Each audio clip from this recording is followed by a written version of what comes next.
Welcome, and thank you for joining today's conference, Consolidated Administrative Funds Tydings Waiver. Please note this conference is being recorded and all audio connections are muted at this time. If you require technical assistance, please open chat with the associated icon at the bottom of your screen and send a message to the event producer. You may also submit written questions throughout the conference by selecting All Panelists from the drop-down menu in the chat panel. With that, I'll turn the conference over to Adam Schott, Acting Assistant Secretary, Office of Elementary and Secondary Education. Thank you, Candace. Good afternoon or good morning, depending on where you're joining us from. On behalf of Secretary Cardona, thank you for all you are doing to administer COVID relief, ESEA, and other ed programs. The Secretary came to the U.S. Department of Education from an ESEA. So did I, and so did my predecessor. We get that our work is dependent on yours, that virtually everything we are trying to do on behalf of kids and schools depends on your ability to implement it. We've tried to back that understanding up with actions, whether that's working to restructure OESE's Comprehensive Centers program to provide enhanced supports to states, or proposing to adjust the long-standing Title I administrative cap to provide SEAs, with more capacity to administer programs that serve underserved kids, or providing flexibilities like those we'll walk through today. I want to hit two really brief points at the top. In the past, Ed has offered sample templates to support states in making waiver requests, and I expect that one question we might get during the program today is why we didn't do that here. Just to be direct, earlier pandemic-era flexibilities have expired, and so it takes more time to develop and clear a document like that. And it was our sense that states want to move quickly on this front. So while we can't provide a sample template, we hope that last week's communication, today's webinar, and support from our team will help every state get to where it wants to go. Speaking of teamwork, we have all worked together over the past 3 years to communicate to subgrantees that the September 30th, 2024 deadline for obligations won't move. As you're evaluating whether this waiver makes sense for your state in your context, and as you're planning for the public comment posting, please keep that fact front and center and underscore that this flexibility is for program administration funds only, and that all other funds must be obligated 5 months from tomorrow. With that quick introduction, I'm going to turn things over to Britt and Christopher from the SGR team to walk you through this flexibility. Thanks, Adam. Next slide, please. And good afternoon or good morning to all of you. We're so glad that so many of you could make it today. This is going to be a relatively brief presentation, allowing you much time for questions. Of course, we will post the slides and also share them with you via G6 after the webinar. Next slide, please. We want to remind you here that we, the department, already provided the ARP ESSER and ARP EANS grantees with the ability to consolidate their administrative funds. The policy we shared on Thursday extends that flexibility to the ARP Homeless Children and Youth Program, or HCY program. Next slide, please. We also want to remind you of the administrative caps or the ceilings that apply to these three programs. So for ARP-HCY, the Homeless Children and Youth Program, the state education agency may not use all of its state set aside for program admin.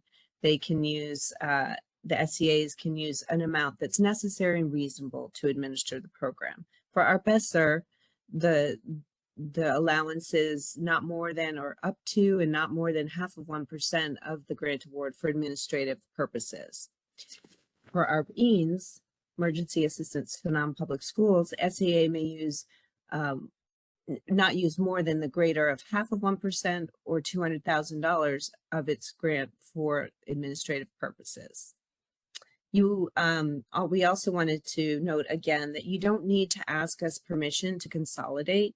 And you can do that at any time, which means that even if you didn't intend to consolidate sooner, you can still elect to do so now. And finally, I want to note that states that previously consolidated ARP ESSER and ARP EANS administrative funds that may perhaps will exhaust those funds by September 30th of 2024 may still apply for a waiver to extend the period of availability for any remaining consolidated administrative funds under the ESEA in order to continue the administration of the 3 ARP programs discussed in the Dear Colleague letter and here. Next slide, please. In order to consolidate administrative funds, we want to make sure you're aware that SEAs must be able to demonstrate that a majority of its administrative resources come from or are derived from non-federal resources. Also, we want to make note that states that do consolidate administrative funds are not required to track time and effort. The state educational agency does not have to provide evidence when they're seeking a waiver of the fact that the majority of their administrative resources have come from non-federal resources. However, we may review the administrative resources during regular program monitoring. So now I'm going to turn this over to Christopher Tate to talk about the kind of information that you will be asked to include in your waiver requests. Christopher? Thank you, Brett. Now I'm going to share guidance for seeking a request, and we'll share these slides, as Brett mentioned, immediately after today's presentation so that you can use this guidance as you prepare your requests. Next slide, please. As noted in the department's Dear Colleague letter sent to states last Thursday, the department is inviting states to seek a waiver of Section 421B of the General Education Provisions Act. This will extend the period of availability for ARP administrative funds in fiscal year 2022 ESEA program administrative funds that they choose to consolidate under ESEA Section 8201. The funds may be extended through March 31st, 2026. The waiver extends the time frame for obligating the funds to account for the work the SEA may need to do to collect and report data and close out the grants during the late liquidation period. As Britt noted earlier, a state does not need a waiver to elect to consolidate administrative funds, as this is already permitted by the ESEA. Next slide, please. To request a Tydings waiver for this purpose, we want to be clear that the instructions shared here are intended to streamline the request process. Absent a template, and we also want to ensure that grantees receive approval for their request quickly. Again, we'll share these slides via email later today so that you have these instructions in hand as you prepare your requests. A state may submit a single-page request to waive the period of availability for the programs it chooses to consolidate through March 31st. The state's request must identify the programs for which the waiver is being requested. The request may include administrative funds consolidated under any of the ESEA programs noted here, and also any or all of the ARP programs, ARP ESSER, ARP EANS, and ARP-HCY. Note that the state only needs to submit a single request for all programs it is intending to extend the period of availability for. When emailing the state's ARP program mailbox, OESC's Office of State and Grantee Relations will coordinate with other program offices to ensure the period of availability is extended for all programs a state includes in its request. The provision of additional information or the omission of information requested today could result in a delay of approval for a grantee's request. And again, we're aiming to move these requests through quite quickly to ensure that states have the approvals in hand they need to plan appropriately for the work that they will continue during the liquidation period. And so with that in mind, I want to turn now to a couple of specific pieces of information that additionally need to be included in your request. Next slide, please. The waiver request, must also describe 2 items. First, how the waiver will advance student academic achievement, and second, also how schools will continue to provide assistance to the same populations served by the programs included in the waiver. The descriptions provided here need not be exhaustive or exceptionally detailed. They must just simply describe each required element to be sufficient. Next slide, please. Finally, an SEA's waiver must include these two assurances. First, the state must assure that it will use consolidated administrative funds under the respective programs in accordance with the provisions of all applicable statutes, regulations, program plans, and applications not subject to these waivers. And the state must assure that it has provided the public and all LEAs in the state with notice of and the opportunity to comment on this request by posting the information regarding the waiver and the process for commenting on the state's website in the manner in which the SEA customarily provides such notice and opportunity to comment. When submitting its waiver request, the SEA must enclose any comments received from the public and include a description of how the SEA addressed any such comments. Next slide, please. Finally, in close, when you're prepared to submit your request, please send the following 3 items to your state's mailbox using the address convention here. You'll include the state's signed waiver request, any comments the state has received from the public specific to its request, and finally, the state's description of how it addressed any comments that it received. The department will quickly approve all complete requests. Do not be concerned about ensuring other program offices are aware of your submission.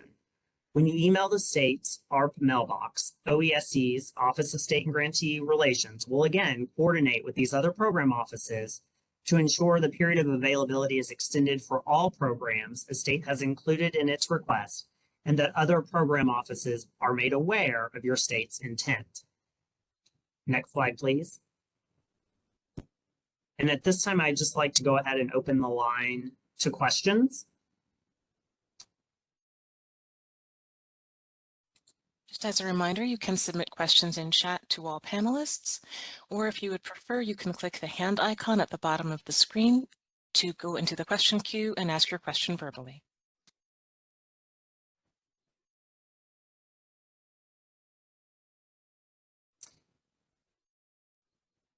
I do see a couple of questions coming into the chat. Yeah, Christopher, I can with you. So the first Great. question is, are there compelling reasons for SEAs to not combine administrative costs? I think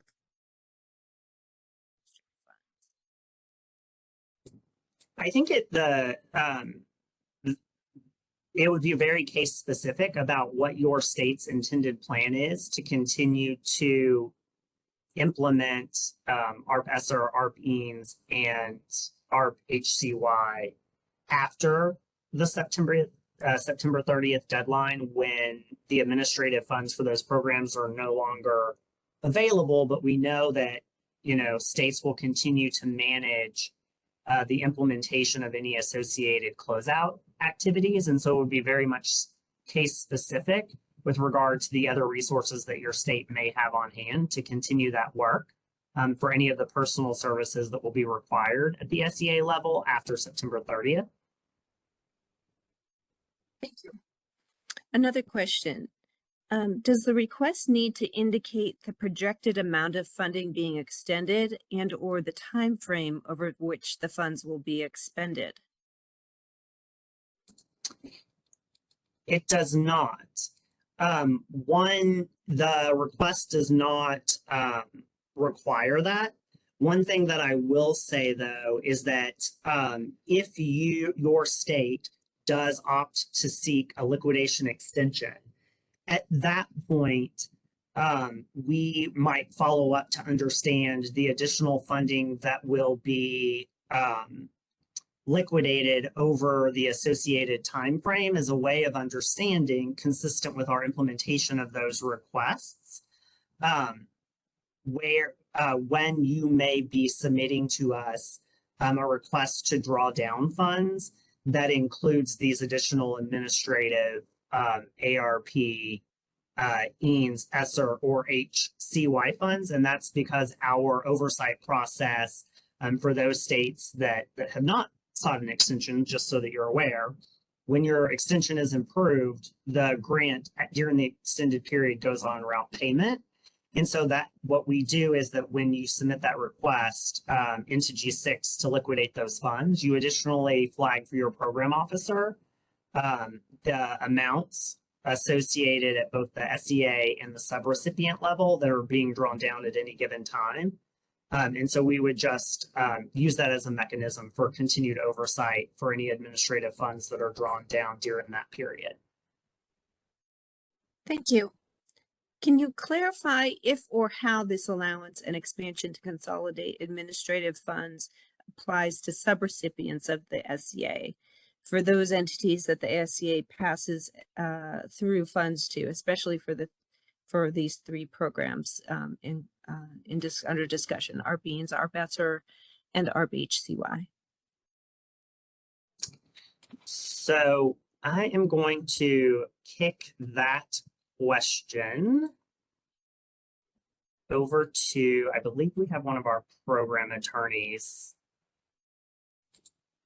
Hi, Christopher. You want me to take this? Yes, would you please? Sure. I'm not camera ready, so I'll stay off camera. But Okay. yes. So the waiver that we are inviting is only applicable to the state level consolidated administrative funds. We are not inviting a waiver with respect to any subrecipient level admin funds. The only other clarification I would offer is that the department has designated ARP funds and the ESEA funds under the statute may be consolidated, the admin funds. So LEAs, for example, already have the authority to consolidate the ARP ESSER admin funds with their ESEA admin funds, but the waiver extending the period of availability of funds only applies to the state level admin funds. I hope that answered the question. Great. Thank you, Jane. Someone has asked where to find the link to the webinar. As we noted, we will be sending the slides directly to you through G6. So anyone who is an authorized state director or authorizing official in G6 will get this directly. And then we will, as we always do, we'll echo it in our news flash on Monday. But we post these all on our deadlines and announcements page, and we can put a link to that in the chat as well. I'm seeing questions, just a thank you, and we're thrilled to provide you with some good news that will help you administer your programs during this period. We have I'm sorry. Go ahead. I was going to say, we have another question coming in. How does consolidating impact reporting? For example, how do we respond to Ed survey questions about the uses of Title II Part A funds? We're going to see if Patrick wants to address that.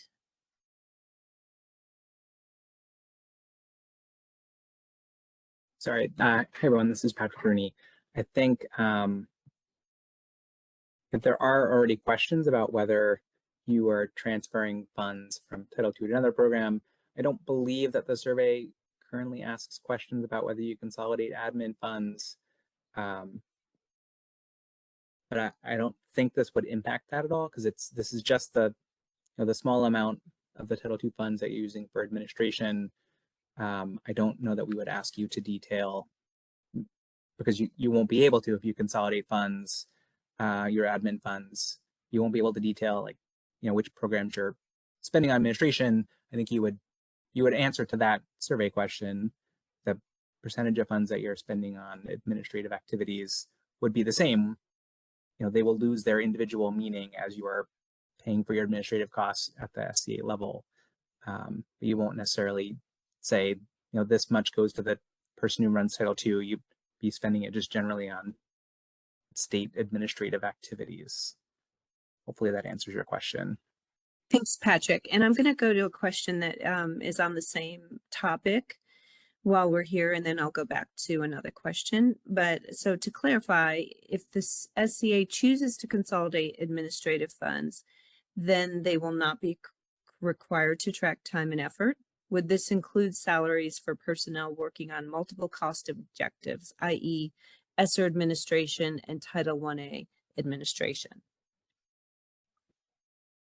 I'm happy to take that one again. This is Patrick. That's correct. You would not have to track time and effort, and you essentially would be pooling all your administrative funds and then using them interchangeably to pay for the administrative activities that you are carrying out. So you could be drawing down the programs one at a time as you go through them, or you could just be proportionally taking from each of the programs during the year and paying for all your administrative costs. You still have to do all of the administrative things you have to do for each of the programs, but you don't have to track time and effort to say how much time this person's working on Title II or Title I or ARP ESSER. You would just be using the funds to pay for your administrative costs. Thanks, Patrick. Going back to a previous question, which is specifically these funds would be for reporting, monitoring, closeout activities, and not for continuing programs in LEAs, correct? And I will go ahead and answer that and just say, yes, that is correct. Next question. If an SEA has consolidated ARP ESSER administrative funds and then determines that for the purposes of extending remaining funds, it would be helpful to unconsolidate, is that a problem?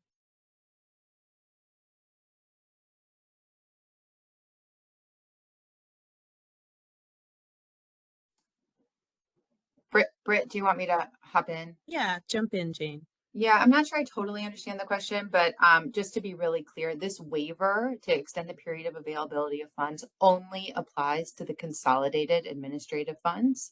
So to the extent that a state decided they don't want to consolidate their remaining ARP ESSER admin funds, this waiver would not apply to those funds, and the remaining ARP ESSER admin funds would have to be obligated for allowable administrative purposes for ARP ESSER specifically by September 30th of this year.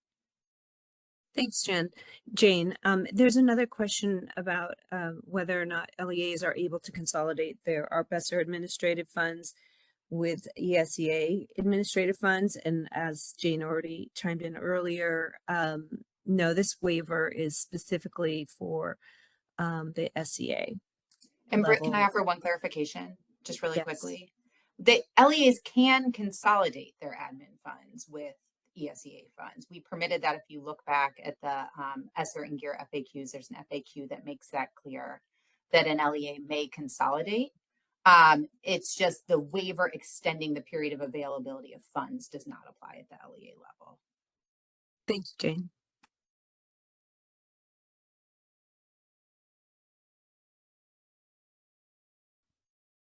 I see, Britt, that we had a couple. Oh, I'm sorry, go ahead.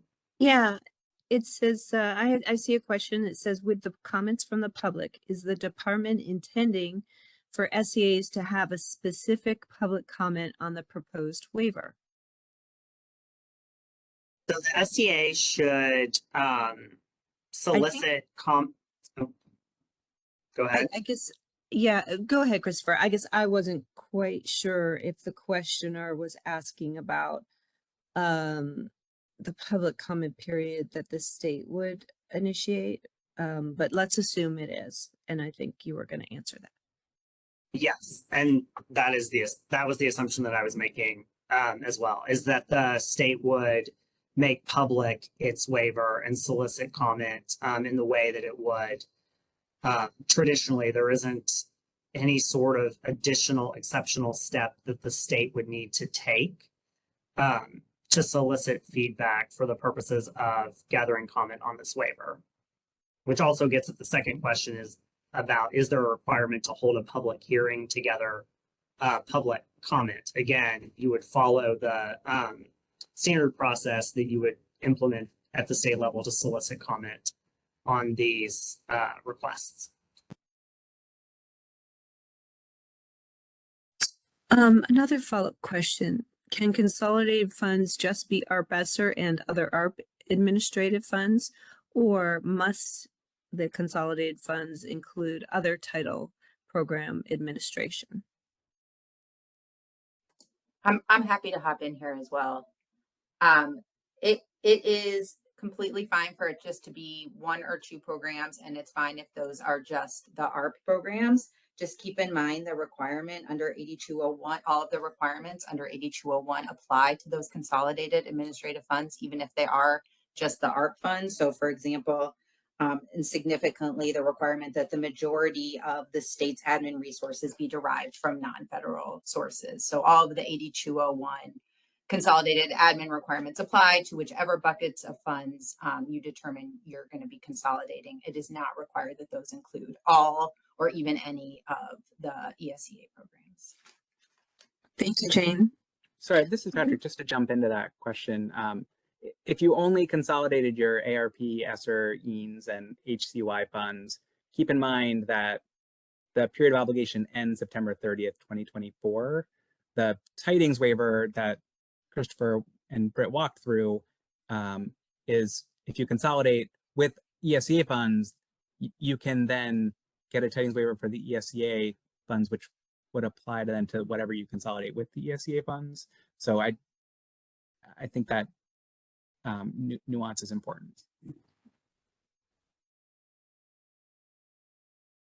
Thank you, Patrick. So I think I'm hearing here a distinction between folks, whether they can consolidate, if they have to consolidate all the programs, or if they can pick and choose.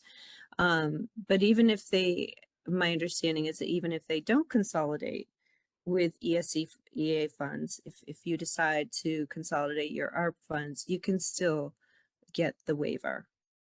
So Jane, do you want to say any more about that? Yeah, I mean, the waiver applies to any funds that are consolidated under section 8201 of the ESEA. And so a state has discretion to determine among the programs that are permitted to be consolidated, which programs admin funds are going to include. So in the hypothetical, and I will say maybe we need to follow up on this because we haven't discussed this exact hypothetical where there are no ESEA funds included in the 8201 consolidation. But so we can follow up and get back to you, but generally states have discretion to determine which funds are consolidated under 8201 among those that are permitted to be consolidated. And we can follow up on sort of what that looks like with respect to the programs that are ESEA programs and the programs that the secretary designates in addition to the ESEA programs, and what that means for purposes of this waiver. Thanks, Jane. I'm going to move to another question. So how much detail for consolidated administrative expenditure will be required to be submitted to the U.S. Department of Education with requests to draw down funds? This could be quite detailed. So I'm going to jump in here. It would be, there is no documentation during a period of extension that would be required to be submitted by the state. If we were to select a state for monitoring, we would, have a sampling of documentation consistent with our general practice for monitoring an ESEA, for any purpose, for any program here at the department. But there would be no expectation that you would provide any documentation. What I was speaking about earlier is that during the period of a liquidation extension, because states are on route payment, they just send an email to their program officer indicating that they've initiated a drawdown. And then within the body of that email, they simply list the entity and the amount to be drawn for that entity, so that we have a comprised understanding of where those funds are going at the time of the liquidation, consistent with the state's approved request. I say all that to say, again, no additional documentation or clarification would be required. That what happens during our period of extension is very much simply an email to us notifying of the intent to make the drawdown during that period of extension, and a short list of the entities that will receive those funds so that we can ensure that the amounts total and that the recipients listed in the request match the state's approved liquidation extension. Thanks, Christopher. We have a couple of questions about the deadline or to submit a waiver. Would you address that? Sure. There is no deadline to submit a request. We anticipate that some states that we've spoken with will move quite quickly. We certainly understand that there are other considerations happening across states. And so there is no deadline, but we're prepared to start receiving them as soon as states want to submit them. And obviously we'll continue to move forward with processing any requests that we receive, when we receive them. Thank you. Does this, I assume, waiver flexibility include IDEA funds if at the ESEA?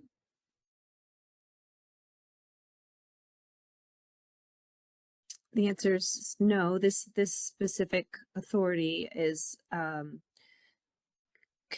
related to the programs that we shared in the slides, which we'll be sending out shortly after this webinar.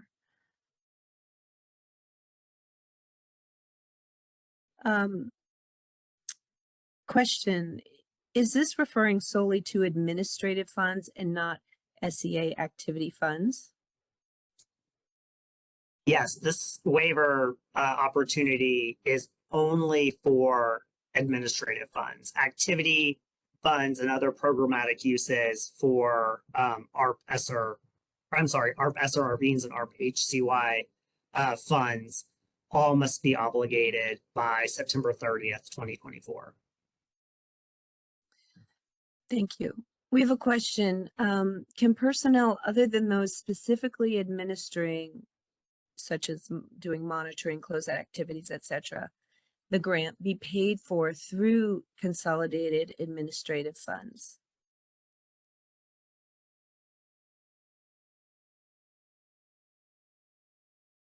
I'll jump in and just say that these funds, they are for the purpose of administering the program, and we address what that means in our FAQs. If you need more specific guidance, you have a specific case that you want to talk about, please email your state mailbox. But yes, these funds are administrative funds and they must continue to be used for administrative purposes. Another question, can we submit the ESSER waiver separate from the title waiver?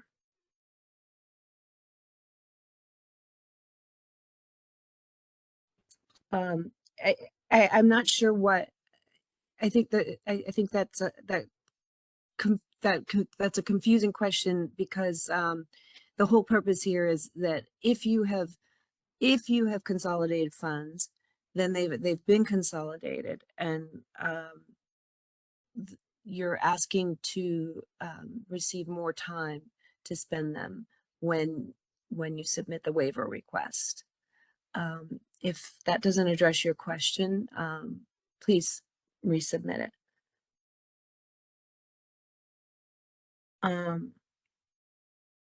There's a question that is very specific to the ARP Homeless Children and Youth Program about, using them to the greatest extent possible to support children and youth. I would ask that you submit that question to your program officer in the ARP-HCY program, since that's a program-specific question.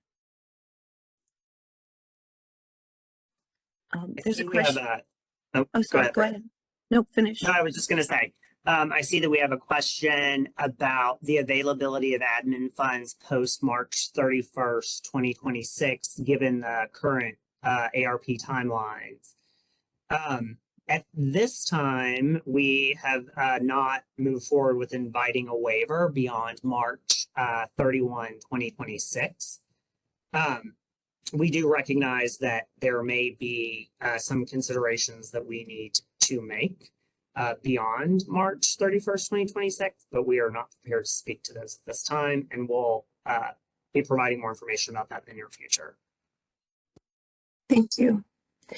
There's a question that talks about once the waiver, if approved, if an SEA submits a request for a waiver, it's approved, then the period of availability comes to an end. Would the SEA be free to revert back to a system that doesn't use a consolidation of administrative funds? How do we end the consolidation?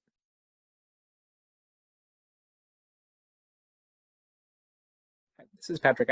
A state can elect to just stop consolidating its funds. I think that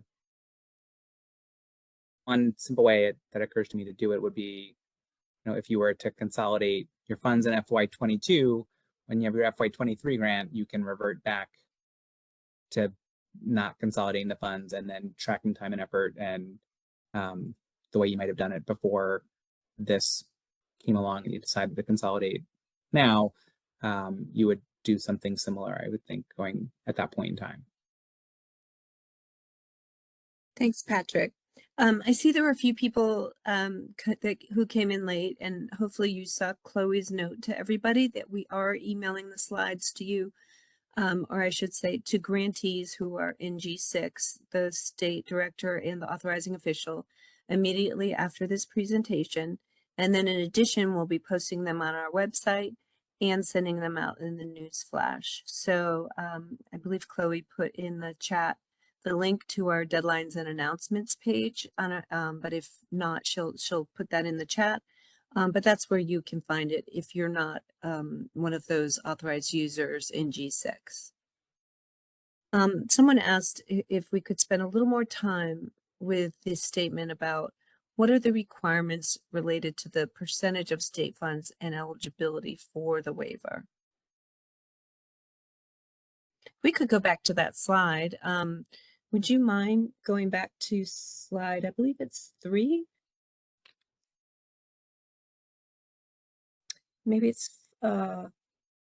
2, slide 2. Nope, sorry, 4. Thank you. I hope this is the slide you are referring to. But each of these programs, each of the ARP programs has a statutory requirement related to how much in funding a state can set aside for program administration. And so these ceilings or caps apply still. That doesn't change.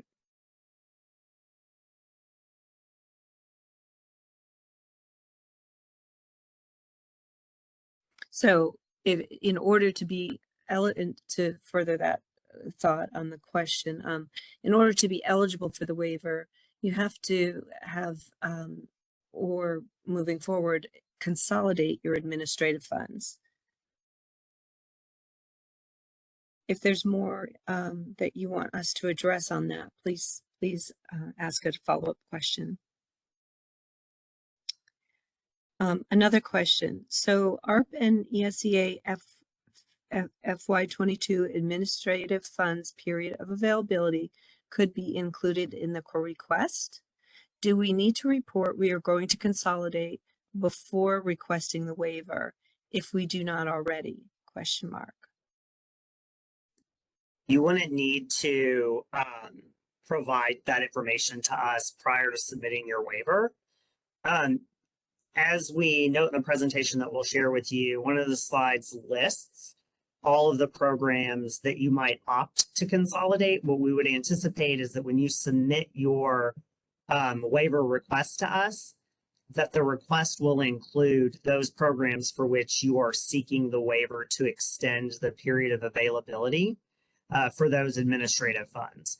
So, that is the same letter that you'll receive public comment on. So there's no need to let us know of your intent to consolidate for any of those programs prior to submitting your waiver request.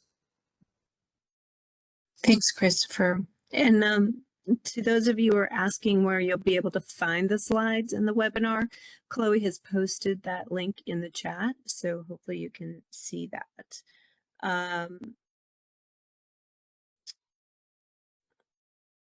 So somebody asked, what if you did not consolidate the funds from the start of the grant but would like to ask for a waiver?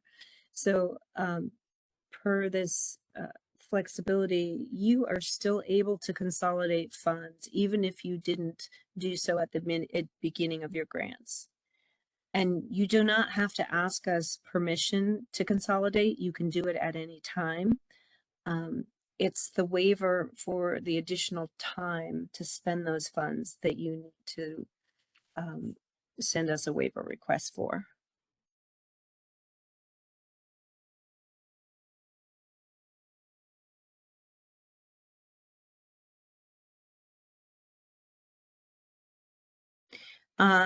There's a question. If we are approved for the waiver and need to submit a late liquidation request for ARP ESSER or EANS, how do we report administrative funds on the late liquidation request? Sure, that's a really easy one. If you choose to seek a late liquidation request, within the request template, we have a tab that's specifically related to the funds that a grantee intends to use during that period of extension. What we would ask is that you would just include a line item there, indicating the total amount of funds to be liquidated during the period of extension. So it's as simple as that. The one question that came up in our liquidation extension office hours last week is that I want to make clear that the approval of either this waiver or the liquidation extension, they are independent. So you need not have one to request the other. Thanks, Christopher. Here's a question. Will the extension of the period of availability also apply to the ESEA titles that were consolidated?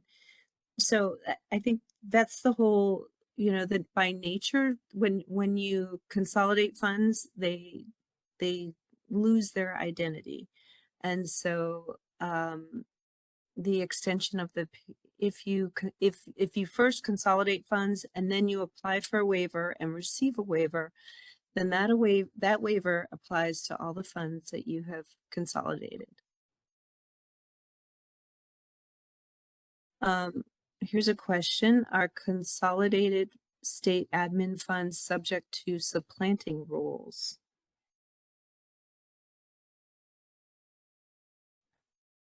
I'm not sure what the context would be in that case. So unless one of my colleagues understands what the context would be, then I'm going to ask you to send that question to your state mailbox.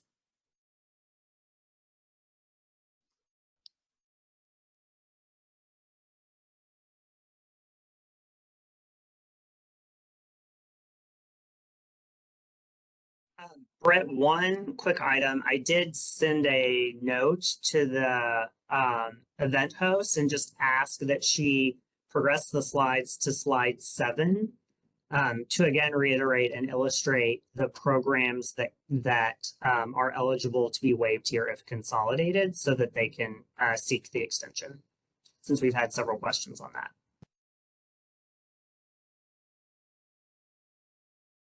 Super.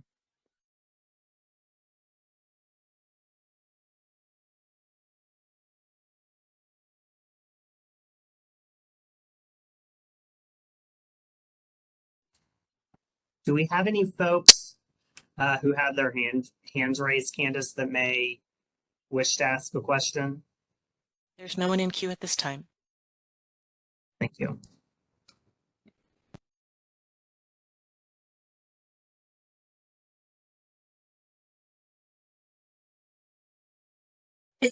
Someone in the chat noted that there was a sentence that someone stated that prompted a question about whether or not there are circumstances in which an ESEA is not eligible for this waiver. And I would just say, I think that's if you could provide more detail about a specific situation. I'm not sure which sentence you're referring to there, so I don't want to take a shot in the dark. So please just restate the question specifically as possible. Thank you. Britt, I Yes. think the question was actually about the requirement in 8201 that the majority of resources for administration be derived from non-federal sources. Okay. So just to say a little bit more, there is a requirement in section 8201 of the ESEA. That's the section that permits consolidation for state admin. And that requirement is not specific to the waiver. It's specific to consolidating state administrative funds. Whenever a state consolidates to state administrative funds under section 8201, there is this requirement that the majority of resources for administration be derived from non-federal sources. So that's not a new requirement. It's not a waiver specific requirement, but it does apply in order for a state to be permitted to consolidate. And that's true for regardless of ARP. That's true if the state's just consolidating. It's Title I, Title II, and Title III state admin funds, for example. Thanks, Jane. There's a question in the chat that says, if we would be consolidating for the first time, when would the consolidation start? Now or after we get the waiver approved? Again, on an earlier slide, we noted that you have the ability to consolidate at any time. You could have done it, when we first announced that flexibility. But even if you didn't do it then, you can do it at any time. And you don't need our permission to do it. So go ahead and consolidate and then submit your waiver. Bert, we had another question that came into the chat from someone who joined the presentation late. And their question was, could we choose to consolidate any programs from the list and request a waiver for those consolidated funds? Is that correct? Also, is McKinney-Vento not included? So I'll answer the first question, then I'll kick it over to Jane or Patrick to answer the second question related to McKinney-Vento. Yes, you may choose to request a waiver for any of the consolidated program administrative funds from the programs that are listed here on this slide. With regard to McKinney-Vento, Patrick or Jane, do you wish to speak more to that? Oh, Patrick, Sure, go ahead. This is Patrick. McKinney-Vento is not included on this list. It is not one of the programs that is designated by Secretary to be included in the consolidation of state admin funds. So at this time, you could not include McKinney-Vento, but the rest of the programs listed could be included.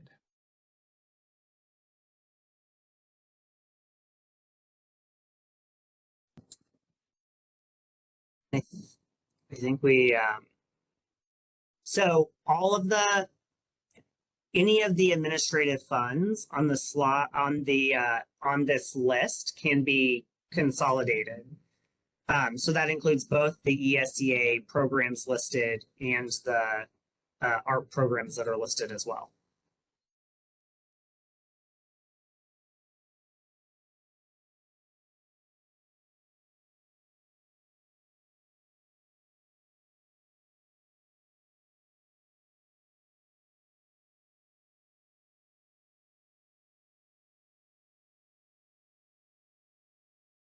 So there's a specific question about ARP EANS funds that have reverted to the governor for allowable uses under GEAR.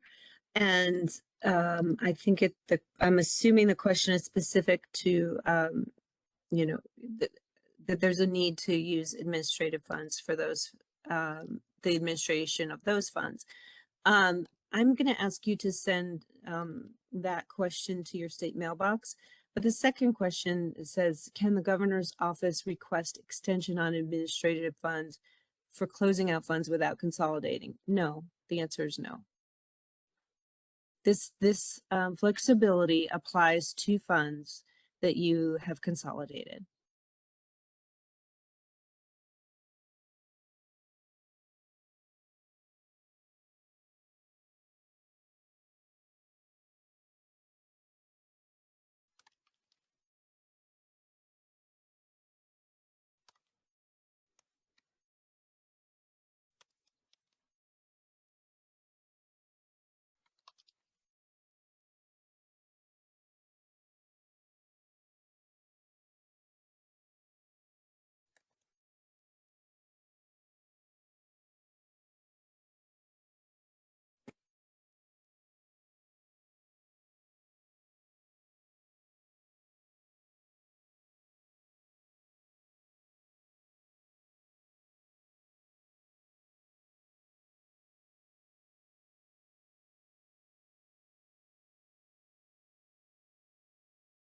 I do see one additional question that just came in. Are there any additional requirements for requesting this waiver to be used for bipartisan Safer Community Acts funds?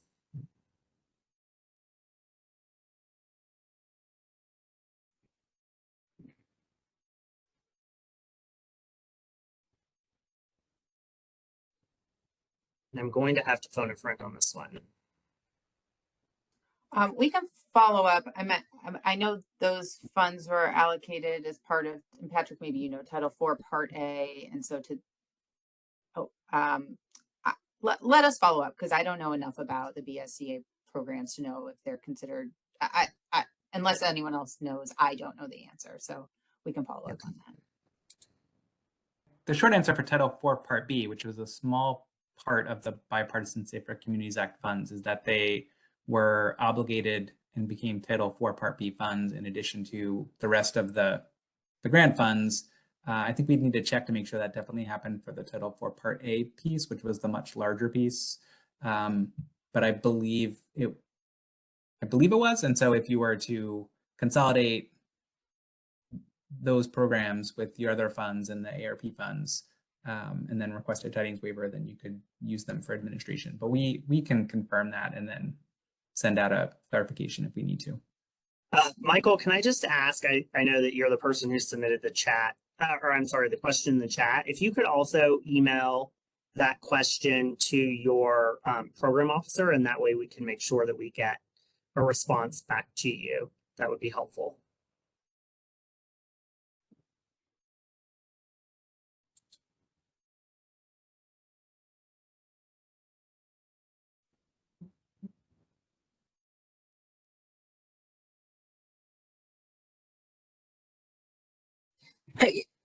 Again, there's a question about, do we have to consolidate or can we just request the Tydings waiver for just ARP ESSER administrative funds, for example? So the order of operations is that this is this flexibility of more time is applicable to funds that have been consolidated.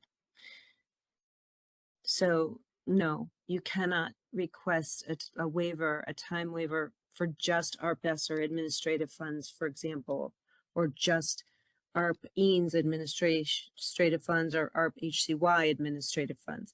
You first have to consolidate the funds because this flexibility is connected to the ESEA programs.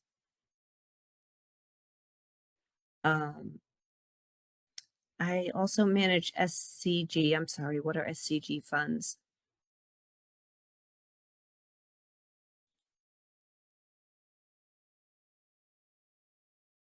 I'm not sure what SCG funds are, so stronger connection grant. Sorry, Brett, there was a question right before that came in about when the consolidated funds can be drawn down and whether March 31st, 2026 is the last day they can be drawn. And it's, if you ask for a Tydings waiver for your consolidated administrative funds through March 31st, 2026, that would be the period of obligation. And then you will have 120 days to liquidate per the liquidation period in Edgar. So that would apply at that point. For the liquidation period's at the end of whenever the obligation period ends.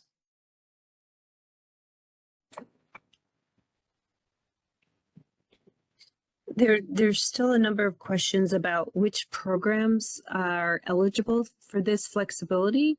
And slide 7, which is on the screen right now, shows you which programs, the 3 ARP programs and the 8 under the ESEA.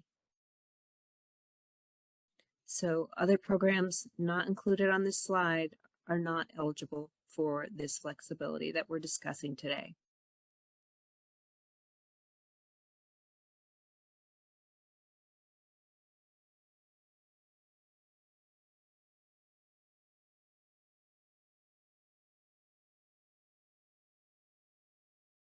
So Brett, we are nearing the end of the hour. I think we're getting close to having responded to all of the questions that have come in. If we have missed your question or when you receive the materials, you have further questions, please reach out to your program officer at your state mailbox. And I'm going to ask if we can go to the, I believe it's the 9th slide, to just remind folks before we close. Sorry, it's the 10th slide. Again, when submitting any questions that you have, please feel free to reach out to your program officer via your state mailbox. So it's statename.oese@ed.gov, and that will ensure that we track your question and get a response back to you as quickly as possible. If you have questions as you're flipping through today's slide deck about what to include in your request or the submission process, again, encourage you to reach out to our office. We will be coordinating with other program offices as we receive your requests and move them forward for approval. So please know that we're endeavoring to get approvals back to states quickly and ensure that we are coordinating internally so that we're sharing out all of the information pertinent to each of your individual requests. So with that, thank you for your time, and please look for these slides to be shared out later this afternoon. Thank you. That concludes our conference. Thank you for using Inteller Events. You may now disconnect.